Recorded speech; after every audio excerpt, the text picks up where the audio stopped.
Bonjour à tous, bonjour à toutes. Secret de l'éducation. J'ai lu une fois une histoire qui m'a vraiment attristé. Il y avait un jour un papa qui a emmené ses enfants à l'école tous les jours afin de s'assurer qu'ils étaient en sécurité. Il ne les laissait pas traverser. Il les amenait. Il les ramenait. Il faisait attention à eux comme la prunelle de ses yeux. Un jour, son enfant partit acheter du pain et l'enfant s'est fait renverser par une voiture. Le papa n'arrivait pas à comprendre que s'est-il passé. Et l'enquête de police arrive et fait montrer que l'enfant a traversé sur un rouge.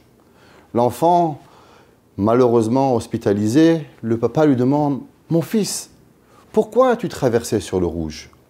Et l'enfant lui répond « Mais papa, tu le fais tous les jours. À chaque fois que tu traverses, toi aussi tu ne fais jamais attention à la lumière verte pour pouvoir traverser pour les piétons. » Très souvent, dans l'éducation, on essaie de trouver des recettes miracles, à savoir qu'est-ce que je peux faire pour que mes enfants soient bien éduqués, qu'est-ce que je peux faire pour que mes enfants se comportent correctement. Mais véritablement, l'éducation n'est pas ce que l'on dit, mais ce que l'on fait. Beaucoup de personnes vont demander à leurs enfants d'être polis, mais malheureusement, quand ils vont être énervés, ils vont eux-mêmes dire des mots qu'il ne faut pas. Ils vont demander à leurs enfants de parler et de respecter tout le monde. Mais pourtant, quand ils sont au volant de leur voiture, ils vont insulter à droite, ils vont insulter à gauche. Ils vont dire et ils vont faire des choses que les enfants vont véritablement remarquer quelle est l'éducation de leurs parents. Nous ne vivons pas dans un monde où on peut dire et automatiquement les enfants vont faire. Les enfants vont mimer et vont regarder ce que nous faisons, et ce que nous faisons, nos enfants vont répéter. Et même plus que ça.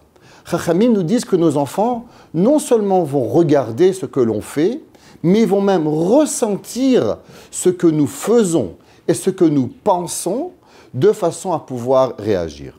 Un de nos grands commentaires, le Maharsha, nous parle d'un sujet qui s'appelle le Ben Sorer ou Moré. Un enfant qui mange de la viande et qui boit du vin à une certaine quantité, il doit venir et il doit être tué. Malgré que la Torah nous dit que cette histoire n'a jamais existé à cause qu'aucun père et aucune mère n'a pris son fils pour pouvoir être tué. Mais dans le verset est écrit « Eneno shomea bekol aviv uvkol imo » Il n'écoute pas le son de la voix de son père et le voix de sa mère. Le Maharsha dit, que veut-il dire ce pasouk?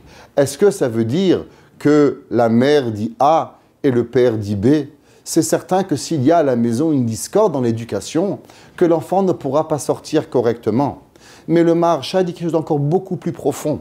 Très souvent, quand on parle à nos enfants, le papa ou la maman, l'un des deux conjoints ne participe pas à la conversation. Et l'enfant se pose la question. Pourquoi papa ou pourquoi maman ne vient-elle pas avec papa ou maman pour pouvoir me parler? Est-il possible que papa ou maman ne sont pas d'accord de la façon que papa ou maman parlent? Est-il possible que ce que j'ai fait n'est pas tellement important et c'est pour cela que mon père ou ma mère n'est pas au moment de l'éducation? Et cela déjà crée chez l'enfant un doute dans les paroles du père ou de la mère.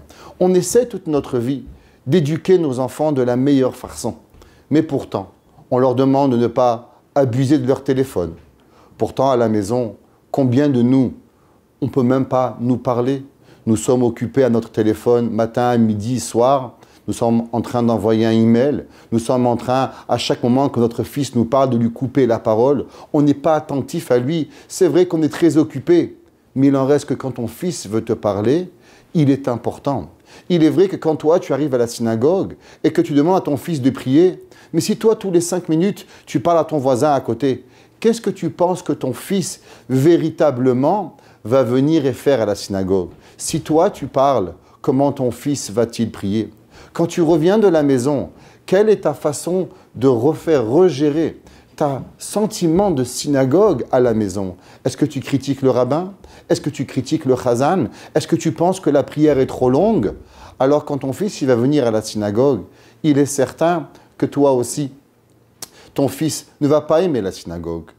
Un homme qui va au Beth Midrash, un homme qui va étudier, un homme qu'il va prier, une maman qui fait une mitzvah. Elle doit revenir avec le plus beau des sourires, de façon à ce que nos enfants sont imprégnés de la mitzvah. Un jour, il y avait deux hommes qui avaient malheureusement passé beaucoup de travaux à leur venue en Amérique à cause du Shabbat. Au début des années 45-50, un homme qui était shomer Shabbat ne pouvait pas garder son travail. Et il y avait un parmi d'entre eux qui avait tous ses enfants dans le chemin de la Torah.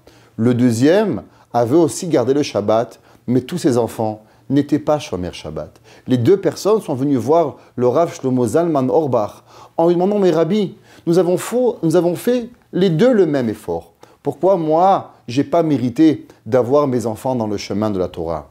Et le Rav lui a répondu et lui a dit « À cause que quand tu revenais à la maison, à la place d'être content d'être shomer Shabbat, tu faisais comprendre à tes enfants que malheureusement, à cause du Shabbat, tu n'avais pas d'argent. Et tu mettais ta faute sur le Shabbat, malgré que ce n'était pas ton intention.